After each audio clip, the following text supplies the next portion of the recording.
माझी वसुंधरा अभियान 4.0 सन 2022-24 अंतर्गत 15,000 पेक्षा कमी लोकसंख्या असलेल्या नगर परिषद आणि नगरपंचायत गटात पन्हाळा गिरीस्थान नगर परिषदेनं महाराष्ट्र राज्यात तृतीय क्रमांक पटकावत यश संपादन केलंय। पन्हाळ्याची ही घोडदौड माझी वसुंधरा अभियान 5.0 मध्ये देखील कायम राहिली असून या अभियानात 15,000 पेक्षा कमी लोकसंख्या गटामध्ये नगर परिषदेनं पुणे विभाग स्तरावर प्रथम क्रमांक आणि महाराष्ट्र राज्यात चौथा क्रमांक मिळवलाय। या दोन्ही अभियानातील सर्वोत्तम कामगिरीची दखल घेत महाराष्ट्र शासनामार्फत पन्हाळा नगर परिषदेला एकूण 2,25,00,000 रुपयांचं प्रोत्साहनपर अनुदान देण्यात आलंय।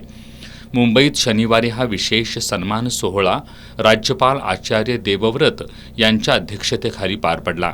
यावेळी विधानसभा अध्यक्ष ॲडव्होकेट राहुल नार्वेकर, उपमुख्यमंत्र्यांसह विविध मान्यवर उपस्थित होते। पर्यावरण मंत्री पंकजा मुंडे आणि सचिव जयश्री भोज यांच्या हस्ते पन्हाळा नगर परिषदेला सन्मानित करण्यात आलं। नगराध्यक्षा जयश्री पवार, उपनगराध्यक्ष सतीश भोसले, मुख्याधिकारी चेतनकुमार माळी, पाणीपुरवठा आणि स्वच्छता अभियंता प्रिया तारळेकर आणि शहर समन्वयक सुहास करळे यांनी एकत्रितपणे हा सन्मान स्वीकारला। या पुरस्कारामुळे पन्हाळा शहराच्या शिरपेचात मानाचा तुरा रोवला गेलाय।